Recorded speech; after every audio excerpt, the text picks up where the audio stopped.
Hoje vamos falar sobre um assunto que é sempre debatido por várias pessoas, a Primeira Guerra Mundial. Um dos conflitos mais mortíferos da história da humanidade e que com certeza foi um ponto de partida para uma série de acontecimentos que nos afetam até hoje. Como você já deve saber, nas primeiras camadas vão estar os fatos mais conhecidos e nas últimas os mais obscuros.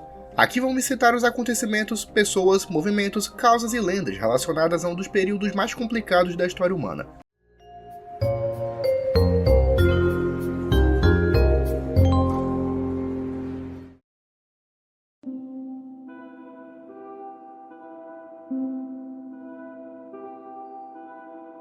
A Guerra para Acabar com Todas as Guerras. A Guerra para Acabar com Todas as Guerras foi um bordão usado assim que a Primeira Guerra começou. Ele era usado em jornais e diários ocidentais, principalmente no Reino Unido, e descrevia a magnitude do conflito da época, que era chamado de a Grande Guerra, já que, claro, ninguém sabia que outra iria acontecer no futuro. Os intelectuais da época acreditavam que ela seria tão devastadora que colocaria fim ao conceito de guerra na humanidade. Ou seja, teoricamente a sociedade aprenderia com os horrores da guerra e nunca mais entraria numa de novo. A frase também é geralmente associada ao ex-presidente americano Woodrow Wilson, que disse ela no momento em que fez a petição ao Congresso para que declarasse guerra à Alemanha, já que também existia a crença de que a entrada dos Estados Unidos ajudaria a salvar a democracia. Bom, essa frase e o contexto dela hoje em dia soam de forma meio irônica, já que, como sabemos, a Primeira Guerra Mundial não serviu como aprendizado para a raça humana, e aliás, o efeito dela é sentido até hoje. Arquiduque Francisco Ferdinando. Francisco Ferdinando Carlos Luís José Maria foi um membro da realeza do Império Austro-Húngaro. Sobrinho do imperador Francisco José, ele era herdeiro presuntivo e estava destinado a ser o futuro soberano não só da Áustria e Hungria, mas de vários países da Península Balcânica, países cujos povos não tinham uma relação muito boa com a coroa imperial. Em especial a Bósnia, que tinha muita ligação com o reino da Sérvia e já sonhava com a unificação dos dois países em uma única grande nação, a chamada Grande Sérvia. Um dos grupos que lutava pelo ideal era o Mão Negra, que não deixaria de usar da violência para alcançar os objetivos. Além deles, vários eslavos do sul do Império apoiavam a independência da Áustria-Hungria. Sabendo disso, em 1914, o príncipe viajou a Sarajevo, na Bósnia, e realizou uma visita de Estado. Ele planejava abafar os anseios nacionalistas e queria fazer uma proposta de federação, onde cada país teria sua autonomia dentro do Império. No entanto, o fervor nacionalista era grande. O grupo Mão Negra organizou um atentado contra o príncipe, onde uma granada foi jogada no carro, mas acabou explodindo no carro de trás. Apesar de ter sobrevivido, Ferdinando continuou na cidade para realizar os acordos. Em 28 de junho de 1914, o carro onde ele estava na companhia de sua esposa Sofia fez um caminho errado e acabou com o motor enguiçado. Ironicamente e tragicamente, o carro parou bem na frente da cafeteria onde estava o jovem nacionalista Gavrilo Princip, um dos organizadores do atentado. Ele rapidamente puxou um revólver calibre 38 e atirou em Francisco Ferdinando e sua esposa. O casal imperial não morreu de primeira e foram levados às pressas ao hospital, mas logo depois, os dois acabaram morrendo. A morte do príncipe causou uma crise no Império, que acusava o governo da Sérvia de ter organizado o assassinato. Os sérvios negavam rotundamente, mas não se sabe quanto disso pode ser verdade, visto que o gabinete sérvio era composto por vários membros do Mão Negra. O Império fez uma série de exigências, mas a Sérvia negou.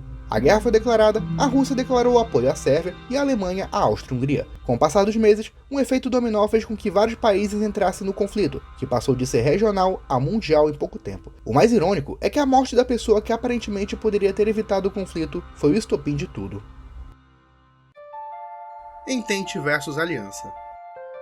Se você se lembra das aulas de escola, você se lembra que antes da Primeira Guerra Mundial, o mundo ocidental passava pela chamada Belle Époque, um período de grandes avanços científicos, tecnológicos e culturais. Mas ainda assim, a Europa era um barril de pólvora e vários países se prepararam para um conflito que eventualmente ocorreria. Em 1882, a Alemanha queria garantir uma coligação em caso de guerra. Por isso, se uniu com a Áustria-Hungria e a Itália, formando o Tratado da Tríplice Aliança. Os países ao redor ficaram preocupados com esse tratado. A França, que era uma das maiores inimigas da Alemanha, formou junto com a Rússia e o Reino Unido a Tríplice Entente. Esses dois grupos viveram uma espécie de guerra fria na Europa, produzindo armamento pesado ainda que não estivesse em guerra. As alianças foram ativadas após o assassinato de Francisco Ferdinando, e com o passar dos anos, mais e mais países se uniram aos dois grupos. Trincheiras. Uma das maiores características da Primeira Guerra foram as trincheiras, uma série de valas em formato linear e que serviam como ponto de ataque e esconderijo dos soldados. As trincheiras serviam basicamente para conquistar território e garantir o domínio militar depois. No início, elas eram provisórias, já que os países acreditavam que a guerra duraria menos de um ano, ou terminaria ainda em 1914. Mas com o passar dos meses, a coisa foi ficando maior e as trincheiras tiveram que ser aumentadas. A vida nelas não era nem um pouco fácil e agradável. Os soldados conviviam com falta de comida, falta de remédios, doenças e ratos. Muitos ratos.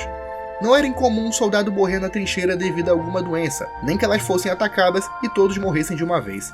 Os sobreviventes alegaram que as condições se alternavam, onde por vezes uma trincheira poderia ser o lugar mais chato e monótono, já que nem sempre acontecia algum ataque, mas também poderia ser o local mais assustador, principalmente pelo medo do inimigo chegar perto o suficiente para jogar uma granada. Trégua de Natal.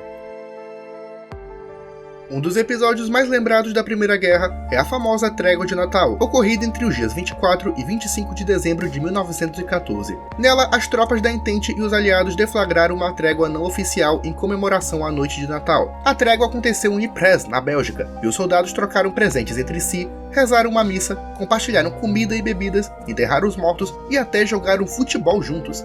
Além da Bélgica, várias tréguas aconteceram em todo o fronte ocidental, numa demonstração genuína de fraternidade e festividade. O que ajudou para que a trégua acontecesse era o sentimento de otimismo pelo fim da guerra, que segundo os governos duraria apenas alguns meses. Isso fez com que a esperança e o espírito de fraternidade permanecessem entre os soldados. Porém, internacionalmente, o acontecimento foi visto como uma fraqueza e uma falta de patriotismo durante a guerra. Acabaram sendo punidos pelos superiores tempos depois. Em 1915, as tréguas aconteceram em menor proporção, mas a partir de 1916, elas não aconteceram mais, visto que além dos superiores ameaçarem os soldados que participassem, os ânimos e o ódio entre os exércitos só foi aumentando, principalmente devido à fase mais violenta da guerra. Apesar de tudo, a Trégua de Natal é hoje vista como uma clara demonstração de humanidade, festividade e solidariedade humana. Revolução Russa. A Rússia do início do século XX era um barril de pólvora. Além de ser economicamente atrasada e militarmente menos poderosa que outros impérios da Europa, a Rússia enfrentava o surgimento do socialismo e o comunismo, em oposição ao regime czarista. A situação só piorou com o início da Primeira Guerra Mundial, já que o país enfrentou uma série de baixas militares, crise de abastecimento e a piora na situação política interna. O resultado foi uma crise política que resultou na abdicação do imperador Nicolau II e a formação de um governo provisório que não abandonou a guerra. Mas em novembro de 1917, os comunistas tomaram o poder liderados por Vladimir Lenin, que assinou um armistício com a Alemanha e abandonou a guerra. A Rússia Imperial caiu e nasceu a República Socialista Soviética da Rússia, que em 1922 daria origem à União Soviética, considerado o primeiro Estado socialista do mundo e um dos mais importantes e controversos da história moderna. Plano Schlieffen. A Europa vivia uma paz armada no início do século XX, e a iminência de uma guerra preocupava as principais potências. A Alemanha era uma das mais poderosas e a que mais tinha receio do que poderia acontecer em uma eventual guerra, já que por estar localizada no centro da Europa, ela poderia facilmente ser atacada dos dois lados. Por isso, no início do século XX, foi criado o Plano Schlieffen, criado pelo general Alfred von Schlieffen, comandante do Estado-Maior do Exército Alemão. O plano consistiria em invadir rapidamente a França pelo fronte ocidental e depois partir para a Rússia no fronte oriental. Assim, a Alemanha teria uma garantia de que não seria facilmente atacada pelo oeste. No entanto, quando o plano foi posto em prática, era necessário invadir a Bélgica. A princípio, a Alemanha pensou que seria uma invasão rápida e que daria espaço a uma conquista relâmpago da França. Porém, a população belga lutou pela soberania do país e conseguiu repelir por algum tempo o ataque alemão. O Reino Unido e a Rússia, que já haviam declarado apoio à neutralidade da Bélgica, intensificaram os ataques. Com o fracasso do plano, a Alemanha teve que ficar presa na tática de trincheiras e combater dos dois lados pela Europa durante 4 anos. Telegrama Zimmermann. Durante a guerra, os Estados Unidos permaneceram neutros até 1917, mas ainda vendendo armamento bélico para a Entente. Isso era um fator determinante na luta contra a Alemanha, o que poderia ajudar na derrota do país.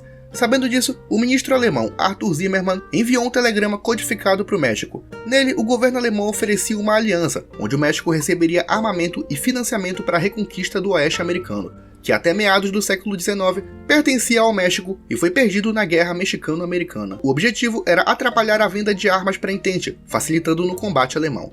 Porém, a inteligência britânica interceptou o telegrama e, posteriormente, o governo mexicano rechaçou a ideia da aliança. Além disso, eles delataram o telegrama ao governo americano, o que causou mal-estar nas relações com o Império Alemão. Esse foi um dos motivos que levaram os Estados Unidos a entrar na guerra e mudar definitivamente todo o cenário dela. O que teria acontecido caso o México tivesse aceitado a aliança é um tema de debate, até porque na época o país passava pela Revolução Mexicana, que causou um verdadeiro caos social e político que destruiu parte do país.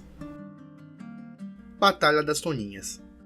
Em abril de 1917, o Brasil entrou oficialmente na Primeira Guerra após o afundamento de navios brasileiros por submarinos alemães. A Marinha do Brasil enviou uma frota de navios de guerra comandados pelo almirante Pedro Max Fernando Frontin. Acompanhados de tropas britânicas, os brasileiros estavam a bordo do cruzador Bahia, pelo Estreito de Gibraltar, quando uma movimentação estranha foi percebida no mar durante a madrugada de 1918. Na época, não existia nenhuma tecnologia que possibilitasse o avistamento de submarinos, por isso, os brasileiros acreditavam que se tratavam de submarinos alemães. Sendo assim, abriram fogo contra a água acreditando se tratar de um ataque inimigo. Quando o sangue começou a jorrar e os corpos começaram a flutuar pela água, perceberam que não eram submarinos, mas sim animais marinhos conhecidos como toninhas, animais típicos da região. Uma coisa bizarra e até embaraçosa de se pensar é que esse foi o mais perto que o Brasil chegou de uma batalha na Primeira Guerra Mundial. Boa, Brasil!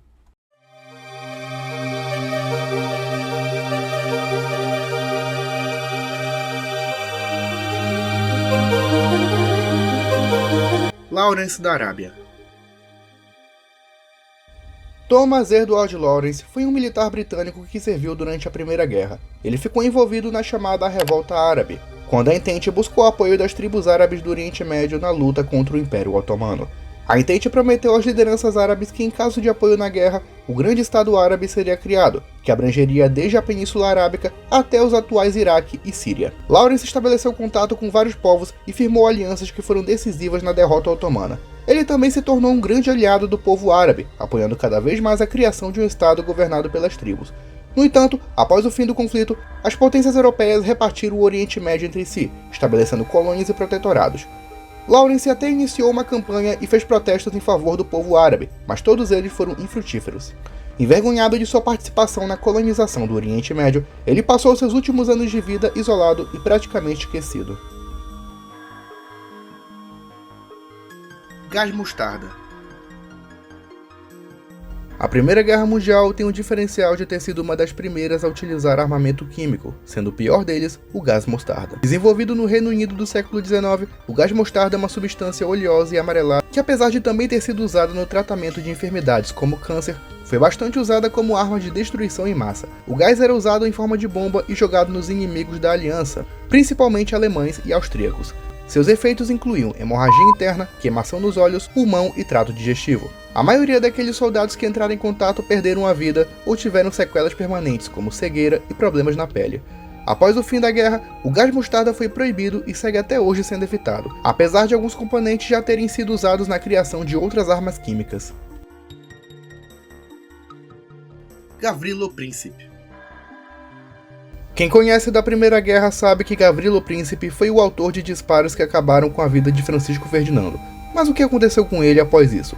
Ele claramente foi preso pelas autoridades imperiais e interrogado sobre o assunto. Ele afirmava que havia feito aquilo por convicções políticas pessoais e que não estava envolvido em nenhuma organização rebelde, por mais óbvio que parecia. Afirmava ele: "Sou um nacionalista iugoslavo e meu objetivo é conseguir a unificação de toda a Iugoslávia. Na minha opinião, todo servo, croata e esloveno deveria ser inimigo da Áustria." Ele foi poupado da pena de morte devido à sua idade, sendo sentenciado a 20 anos de prisão. Ele foi preso na fortaleza de Terezin, onde veio a falecer em 28 de abril de 1918, vítima de tuberculose. Curiosamente, ele morreu no mesmo ano em que a guerra que ele ajudou a começar terminou. A execução dos Romanov. A Rússia abandonou a guerra em 1917 devido a um conflito interno, ocorrido logo após a abdicação do imperador Nicolau II. Esse vácuo de poder abriu caminho para a Guerra Civil Russa, onde vários grupos lutaram pelo poder. Durante esse caos, a família imperial foi levada para Ekaterimburgo, onde eram vigiados pelo Exército Vermelho e impedidos de abandonarem a cidade. Por alguns meses, o ex-imperador Nicolau II e sua família tentaram contato com parentes e familiares para abandonar a Rússia, incluindo seu primo idêntico, o rei George V do Reino Unido. porém não obtiveram sucesso. A simples existência dos Romanov, no entanto, já era uma ameaça, já que se fossem resgatados pelos antigos simpatizantes, significaria a derrota do projeto bolchevique. Por isso, em 17 de julho de 1918, Nicolau II e sua esposa Alexandra, seu herdeiro Alexei, as 4 filhas e alguns empregados foram fuzilados no porão da casa Ipatiev. Durante anos, os restos mortais dos Romanov permaneceram perdidos, e alguns impostores até se declararam como sendo membros da família, como foi o caso de Anna Anderson, que afirmava ser a princesa Anastácia Romanov. Porém, logo após sua morte, um teste de DNA afirmou que ela não possuía qualquer parentesco com a família imperial. No final do século XX, os corpos dos Romanov foram resgatados, e até um funeral de estado foi realizado. Vale dizer também que os Romanov são considerados santos padroeiros da paixão pela Igreja Ortodoxa da Rússia. Sargento Stubbe. Durante a Primeira Guerra, muitos animais foram usados no combate, como cavalos, cachorros e até pombos. Esse foi o caso do Sargento Stubbe, o primeiro cão a ser promovido a sargento na história. Stubbe era oriundo de uma mistura entre Pitbull e um Terrier, sendo encontrado na Universidade de Yale pelo soldado Robert Conroy. Em 1917, o jovem soldado foi convocado para a guerra e levou seu cachorro escondido. Quando foi descoberto, Stubbe foi permitido no exército por ser bem comportado e entender os comandos militares. Durante a guerra na França, Stubbe ajudou a detectar a localização de bombas de gás tóxico, vigiava as trincheiras durante a noite e até ajudou a desmascarar um espião alemão. Devido a isso, ele foi elevado à categoria de sargento e reconhecido pelo seu esforço. Não apenas isso, mas ele também foi uma grande celebridade no pós-guerra, chegando a se encontrar com alguns presidentes e ser reconhecido nacionalmente. Stubbe veio a falecer em 1926, mas seu legado chega até os dias de hoje, possuindo inclusive um filme de animação sobre sua vida. O Barão Vermelho. Manfred von Richthofen foi um piloto de caça alemão que lutou na Primeira Guerra. Oriundo de uma família de aristocratas, ele entrou para a história por ter abatido mais de 80 aviões durante toda a guerra, sendo reconhecido pelo governo e respeitado pelos compatriotas, recebendo o título de Barão Vermelho. Manfred von Richthofen foi abatido em abril de 1918, sendo sua morte até hoje um grande tema de debate. Na época, ela foi creditada ao artilheiro australiano Cedric Pompkins, embora a RAF britânica afirme que o autor foi o canadense Arthur Roy Brown. Um fato interessante é que o Barão Vermelho é primo de terceiro grau de Suzanne von Richthofen, cuja história todo brasileiro fã de mistério e crimes conhece. Túnel Wittenberg. Entre 4 e 5 de maio de 1917, aconteceu uma das piores tragédias da história do exército alemão. E não foi em campo de batalha. Na cidade de Arles, no norte da França, um grupo de 275 soldados da PR-111 ficaram soterrados num túnel de abastecimento localizado na cidade de Craonne. Os franceses haviam jogado 2 bombas que soterraram a entrada do túnel, deixando os alemães presos num buraco de 300 metros de comprimento e 200 de profundidade. No desespero, alguns acabaram terminando com sua existência, enquanto outros acabaram perecendo pela fome e sede. Dos 275 soldados, apenas 2 conseguiram sobreviver e serem resgatados. Após o fim da guerra, nem o governo da França ou da Alemanha demonstrou interesse em resgatar os cadáveres. Sendo assim, os corpos ficaram ali esquecidos por 103 anos. Apenas em 2020, graças aos esforços de 2 historiadores franceses, a mídia relembrou do caso e fez um verdadeiro alarde para que os corpos fossem desenterrados. No entanto, até agora nenhum movimento político foi feito, e os corpos continuam ali, apesar de protestos. Alguns descendentes dos soldados já foram localizados e exigem a escavação do local, mas aparentemente não é de interesse público que aquele lugar seja desenterrado. Mata Hari.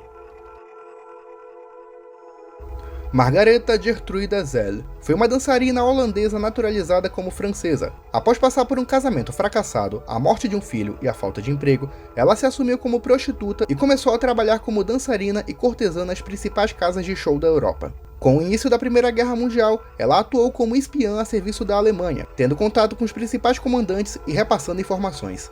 Utilizando da beleza, astúcia e persuasão, ela conseguiu ser uma figura-chave na espionagem de inteligência alemã. No entanto, sua postura custaria bem caro. Ela foi descoberta em 1917, sendo julgada e condenada a um pelotão de fuzilamento.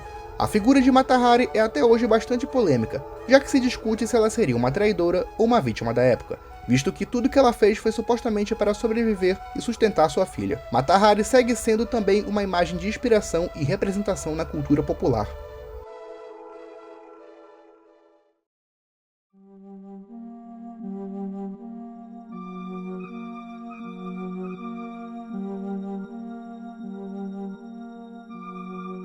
Genocídio armênio. Um dos eventos mais tristes e mais esquecidos da história foi o que ficou conhecido como Genocídio armênio. Nele, mais de 1.800.000 armênios foram mortos, torturados, violentados, obrigados a trabalho forçado ou tiveram suas terras roubadas. Na época, a Armênia era dominada pelo Império Otomano, sendo que pelo fato da população ser cristã ortodoxa e já ter um violento histórico contra o governo turco, o grão-vizir Ismail Enver Pasha suspeitava que os rebeldes armênios poderiam trair o império e se aliar aos russos. Em abril de 1915, ocorreu uma revolta que foi o estopim do genocídio. Além de camponeses terem suas terras roubadas, a igreja foi reprimida, as aldeias foram incendiadas e várias pessoas foram enviadas a campos de trabalho forçado.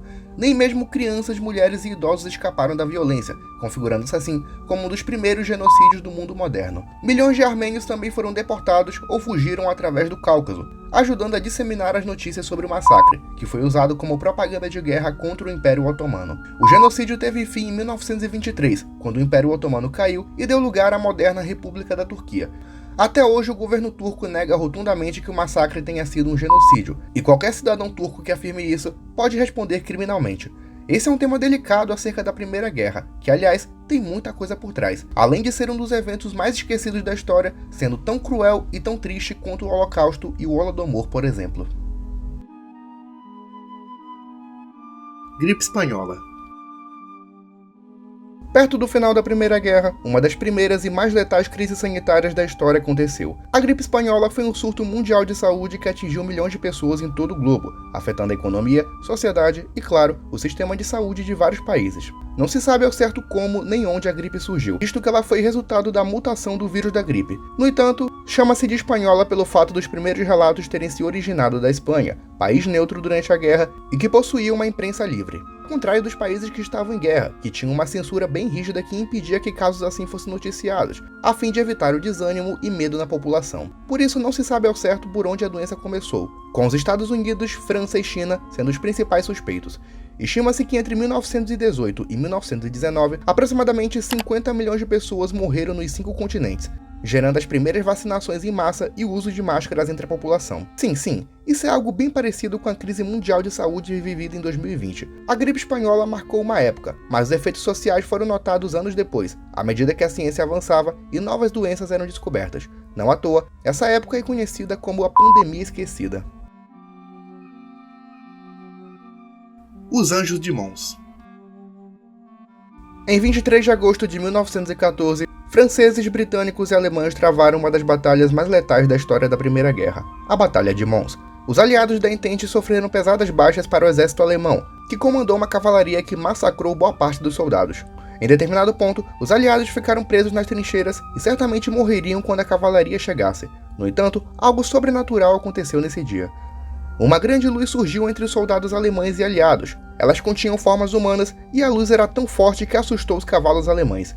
Ela não sumiu até que os aliados estivessem seguros e longe dos inimigos, praticamente salvando suas vidas. Esse evento é considerado uma intervenção divina e foi apelidado de Anjos de Mons. A notícia logo se espalhou por toda a Grã-Bretanha e foi considerado pela igreja e pela população como uma aparição divina. No entanto, ainda existem dúvidas sobre se esse evento realmente aconteceu, existindo a hipótese de ter sido apenas uma histeria coletiva ou simplesmente uma lenda que serviu como propaganda de guerra. Milunka Savic. Assim como Maria Quitéria aqui no Brasil, a soldado sérvia Milunka Savic foi uma mulher que lutou disfarçada de homem. Em 1912, seu irmão havia sido convocado para participar da Guerra dos Balcãs, mas ela foi em seu lugar cortando o cabelo e vestindo roupas masculinas.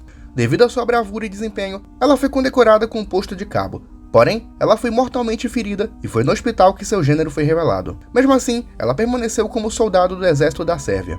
Em 1914, com o começo da Primeira Guerra, ela novamente lutou pelo seu país, onde conseguiu capturar 23 soldados búlgaros na Batalha de Kolumbara. Após a guerra, ela foi condecorada com várias honrarias, sendo a mulher que mais recebeu condecorações militares na história. Ela viveu o resto de sua vida como heroína nacional, até falecer em 1973, com 83 anos de idade. Cães da Misericórdia. Os Cães da Misericórdia era o nome dado aos cachorros que serviam como primeiros socorros. Carregando remédios e mantimentos, os Cães da Misericórdia vasculhavam os campos de batalha em busca de soldados feridos. seja para lhes render medicamentos ou fosse para confortá-los até a chegada de ajuda humana. Os cães também serviam como transportadores de munições e mensagens, sendo esse um trabalho arriscado já para um ser humano. Depois de cada batalha, os cães também serviam na procura de corpos e soldados feridos. Cabo Jack. O Cabo Jack foi um babuíno sul-africano que se tornou o mascote do regimento de Transvaal. Ele foi levado por seu dono, que foi convocado em 1915, sendo aceito no exército e participando da vigília durante a noite. Jack possuía os sentidos mais aguçados, por isso sempre conseguia delatar quando sentia algum ataque chegando. Ele acompanhou na Batalha de Somme e na Batalha de Apágia, onde chegou a sofrer com ferimentos e estilhaços e perder uma de suas pernas. Em 1918, ele e seu dono conseguiram retornar à África do Sul. No entanto, Jack morreu durante um incêndio em sua fazenda em 1921. O soldado crucificado. Em 24 de abril de 1915, ocorreu a Batalha de Ypres na Bélgica, onde milhares de soldados morreram. Porém, um relato bizarro aconteceu após a batalha. O boato de que um soldado canadense teria sido pregado no portão de um celeiro, ficando numa posição similar à de uma crucificação. A história foi publicada no jornal britânico The Times, onde o boato foi usado como propaganda de guerra a fim de gerar ódio contra a Alemanha, já que a figura de uma crucificação remetia à imagem de Jesus Cristo, coisa que atingia a fibra cristã na população ocidental.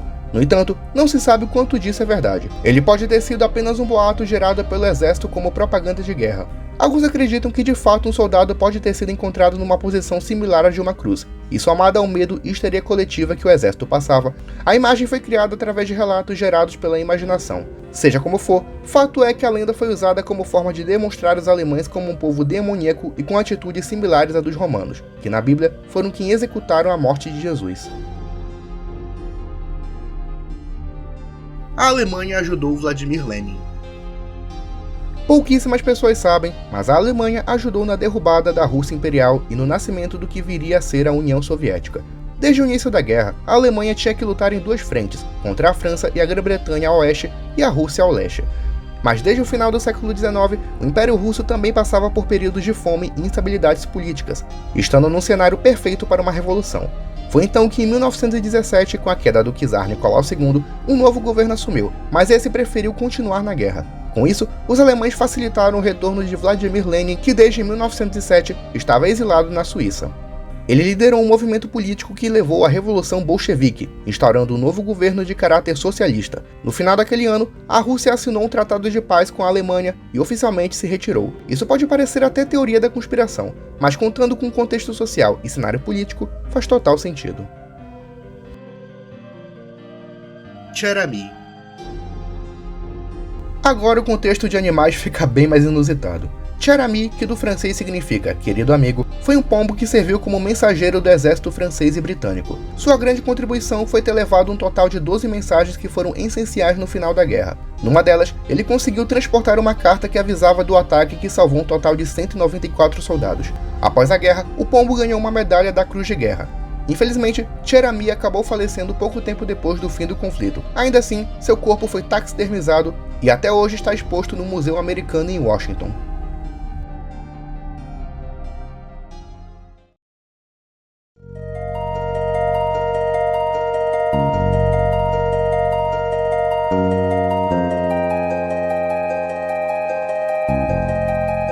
O cabo mais jovem.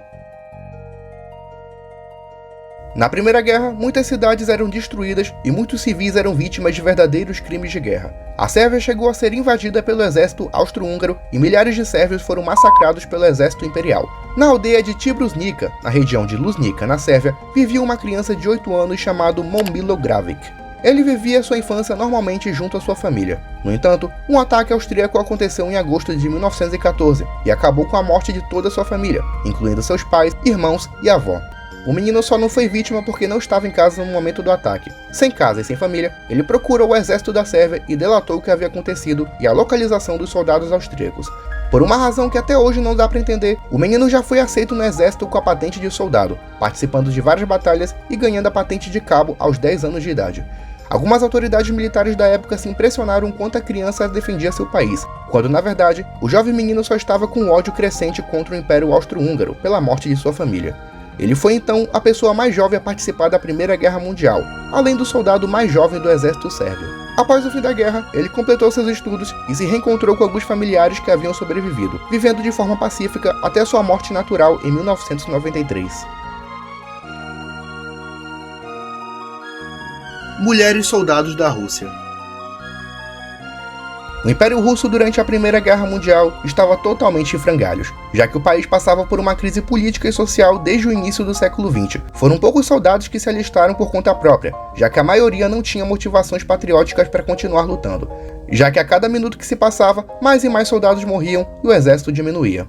Para resolver a situação, o governo russo começou a recrutar mulheres como soldados. O motivo para isso não só era o aumento do exército, mas também uma nova forma de motivar os soldados em campo de batalha, já que a presença de mulheres, principalmente em combate, incentivava os homens a serem mais fortes e resistentes, tanto para provar a si mesmos que eram homens de verdade, quanto para atrair mulheres, já que a maioria era solteira. Por mais bizarro que isso pareça, isso de fato aconteceu, só para mostrar um pouco do desespero da Rússia naquela época. Os Sendrighams. Um dos maiores mistérios da guerra foi o batalhão conhecido como Sendrighams, cuja desaparição continua a intrigar muitos pesquisadores. Eles foram recrutados pelo capitão francês Frank Beck, sendo eles membros da poderosa família Sendrighams e alguns associados. Eles lutaram na campanha de Gallipoli na Turquia, conseguindo vencer algumas batalhas em nome da coroa britânica. No entanto, em 12 de agosto de 1915, todo o batalhão desapareceu em combate. Não se sabe se eles foram atacados pelo inimigo e nem se acabaram morrendo por um desastre natural. Seus corpos jamais foram encontrados. Por isso, a certidão de óbito nunca foi assinada. O caso até hoje intriga historiadores e levanta uma série de teorias, já que alguns soldados do batalhão eram membros de uma das famílias mais ricas da Grã-Bretanha, coisa que abre portas a uma série de questionamentos e suposições. John Parr. Você já se perguntou alguma vez quem foi a primeira vítima da Primeira Guerra? Bem, por mais estranho que pareça o fato de alguém saber disso, a primeira vítima registrada foi um jovem soldado de 17 anos chamado John Parr. Ele morreu em 21 de agosto de 1914, logo após ser atingido por uma troca de tiros contra os alemães. De início, seu corpo ficou como desaparecido e só foi encontrado no final da guerra, supostamente enterrado pelos próprios alemães. Ele foi enterrado no cemitério militar na França. Curiosamente, sua lápide está na frente do túmulo de George Edwin Wilson, o último soldado oficialmente morto antes do fim da Primeira Guerra. Caso SM-UB-85. Uma das maiores lendas urbanas da Primeira Guerra diz em relação ao caso do submarino SM-UB-85. Esse era um submarino alemão que navegou pela costa escocesa em 30 de abril de 1918, numa região onde aproximadamente 12 navios britânicos e alemães já tinham sido afundados. Segundo relatos, em dado momento o submarino foi atacado por uma força colossal, que segundo alguns seria um monstro marinho, que teria ainda deixado uma grande dentada na parte traseira. De acordo com as palavras do comandante alemão Günther Kretsch, um monstro marinho emergiu do mar com grandes olhos, situados em um tipo de crânio pontiagudo, uma cabeça pequena e dentes que brilhavam à luz do luar. Ele continuava afirmando que a tripulação chegou a lutar com a criatura por alguns minutos, antes dela entrar no mar de novo e desaparecer para sempre. O submarino foi encontrado em 2016 e estudado. Os cientistas não puderam afirmar com certeza o que havia provocado o afundamento do submarino, mas supostamente não teria sido uma criatura ainda não registrada. Alguns mais céticos chegam a afirmar que a criatura teria sido um tipo de delírio da mente humana, ou então simplesmente uma mentira contada pela tripulação, usada supostamente para justificar um erro que ela mesma cometeu e causou o afundamento do submarino. Edith Cavell. Nascida em Norfolk, na Inglaterra, Edith Louisa Cavell foi uma enfermeira que atuou na Bélgica durante a Primeira Guerra. Ela ficou conhecida por ajudar tanto combatentes britânicos e franceses como alemães, já que sua grande vocação era ajudar o próximo. Mas isso, infelizmente, resultou na sua sentença de morte. Edith foi capturada na Bélgica pelos alemães, que a acusaram de traidora e a sentenciaram à morte. Um grande movimento internacional aconteceu para que sua morte fosse evitada, mas apesar dos apelos, Edith Cavell foi fuzilada em Bruxelas, no dia 12 de outubro de 1915. Sua morte causou comoção e sua postura de mulher bondosa foi usada como propaganda de guerra, incentivando que cada vez mais pessoas se alistassem e apoiassem os esforços de guerra, já que os alemães ficaram vistos como opressores desumanos.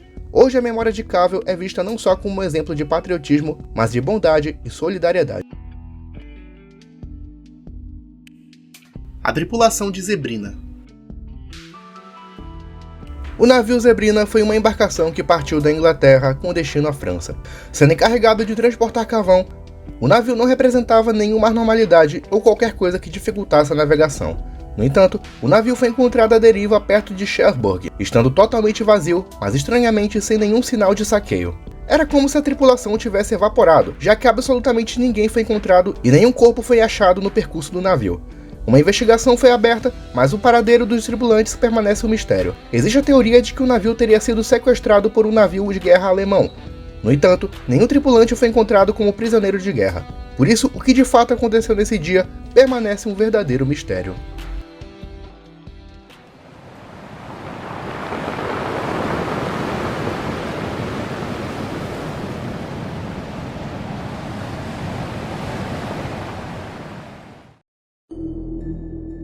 Ataque dos mortos-vivos.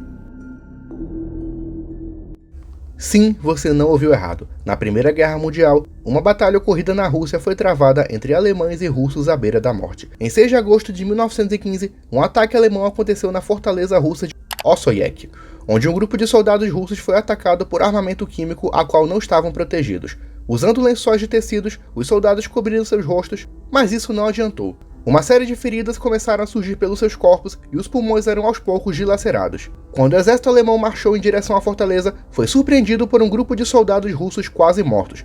Conta-se que alguns soldados até gritavam e riam durante a batalha, seja pela dor causada pelo armamento químico, seja pelo sentimento de revanche contra o inimigo. Essa foi literalmente uma batalha de mortos-vivos, sendo até hoje lembrada por bandas de rock europeias e filmes do leste europeu. Neurose de guerra. A Primeira Guerra Mundial foi uma das primeiras guerras tecnológicas, e isso significa um armamento bem mais destrutivo e arrasador. Não só fisicamente, mas as bombas da Primeira Guerra causaram efeitos psicológicos e neurológicos nos soldados. Muitos deles tinham episódios de estresse, histeria e até ataques de riso incontroláveis. Esse complexo, na época desconhecido, é hoje conhecido como neurose de guerra. Essa condição é causada pelo barulho das bombas, os ferimentos, traumas e a tensão de estar em constante perigo de morte. Durante a Primeira Guerra, a psicologia ainda não tinha esse diagnóstico. Por isso, muitos soldados que padeceram dessa condição eram considerados covardes. Apenas depois da Segunda Guerra Mundial, a ciência começou a estudar os casos de forma mais aprofundada. Hoje, ela é comparável a transtornos de estresse pós-traumático, sendo tratada e estudada como uma das condições mentais mais graves. Uma foto que retrata bem esse momento é a de um homem desconhecido que olha fixamente para a câmera enquanto sorri de forma estranha e anormal. Não se sabe o nome desse soldado, mas muitos acreditam que ele estaria sofrendo de um episódio de estresse de guerra ou simplesmente perdendo a sanidade. Crise humanitária. Uma coisa que pouco se fala hoje em dia é em relação à crise humanitária que a Primeira Guerra causou durante e após os acontecimentos. Os civis que eram recrutados eram pais de famílias, estudantes ou pessoas que cuidavam de outras, principalmente crianças. Muitas famílias perderam seus chefes e permaneceram no estado de desamparo econômico e social, tendo muitas vezes que recorrer a esmolas e ao crime. Nas cidades que eram invadidas, muitas pessoas não tinham o que comer, já que o exército que ocupava usava todo o mantimento, fosse comida ou bebida, para alimentar os soldados. Não apenas nessa questão, mas milhares de pessoas perderam seus empregos, seus negócios e, acima de tudo, seus entes queridos. Após a guerra, os países derrotados passaram por crises pesadas, principalmente pela falta de alimentos e produtos de última necessidade. Não apenas os países que perderam a guerra, mas os vencedores também passaram por crises econômicas e sociais causadas pelo investimento e esforço de guerra. Bela Kiss. Bela Kiss foi um assassino em série húngaro que viveu na Áustria-Hungria do início do século XX. Ele era descrito pelos vizinhos como um homem bondoso e simpático, apesar de não ter muita intimidade. Possuía um estranho hábito de ter vários barris em sua casa, que era frequentada unicamente pela empregada. Quando questionado, ele sempre afirmava que se tratava de gasolina como mantimento para a guerra. Em 1915, ele foi convocado e serviu no campo de batalha, deixando sua casa aos cuidados da empregada. No entanto, mais e mais o cheiro de podridão era sentido pelos vizinhos, até que a polícia foi chamada e vasculhou a casa, encontrando dentro dos barris os corpos de 24 mulheres despedaçados, todas que ele tentava conservar através de vinagre.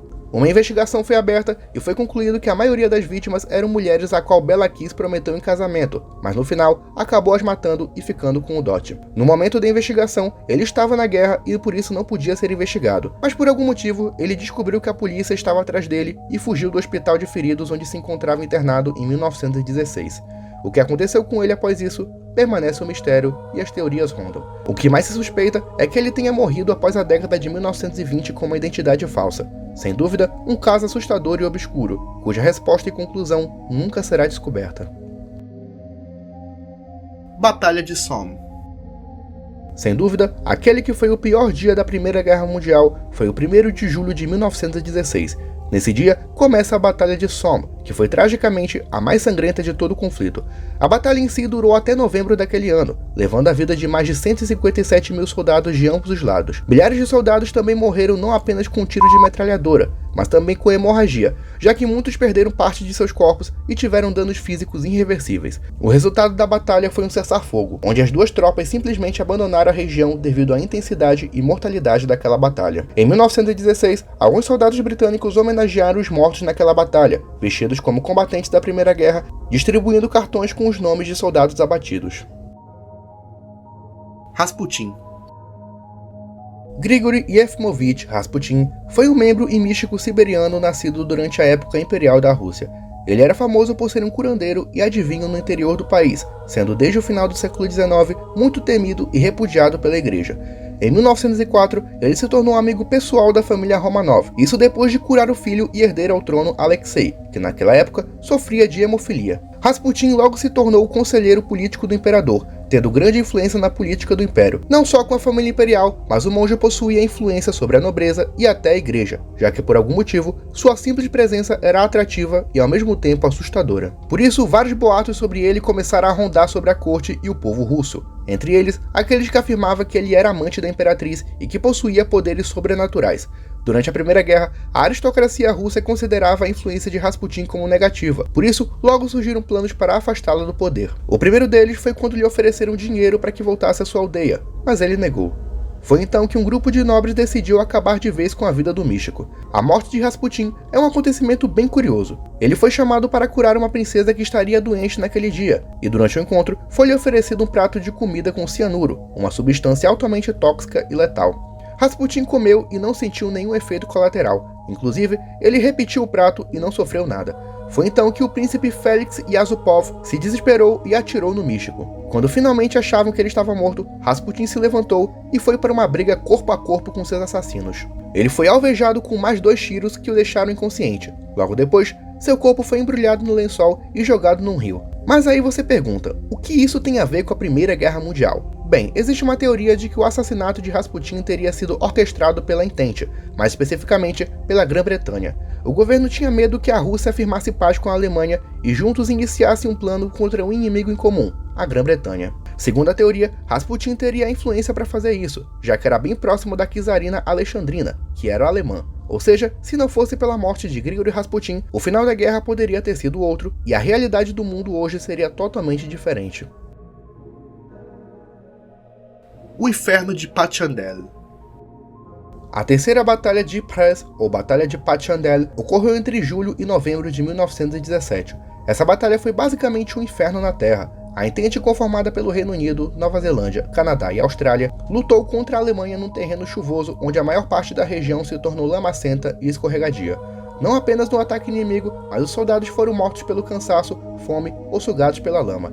Existe um relato que afirma que um grupo de soldados passava por um pântano, até que um deles caiu na lama e não conseguiu mais se levantar, por mais que se contorcesse e pedisse ajuda. Foi então que ele implorou para que alguns de seus colegas, também soldados, o atirassem na sua cabeça. Assim, ele teria uma morte rápida e não agonizante.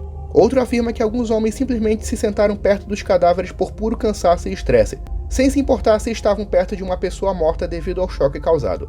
Mas eu preferi não incluí-las aqui e espero que você não faça o mesmo de ir atrás, pois é bem pesado. O evento foi traumático para os soldados, que por vezes é lembrado pela historiografia como o Inferno de Passchendaele. A Alemanha não perdeu a guerra. O mito que rondou toda a Alemanha nos anos 20 foi a de que o país não perdeu a guerra militarmente, mas sim negociou a derrota em troca de paz. Em 1918, perto do final da guerra, um golpe de estado acontece e o Kaiser alemão é mandado para o exílio.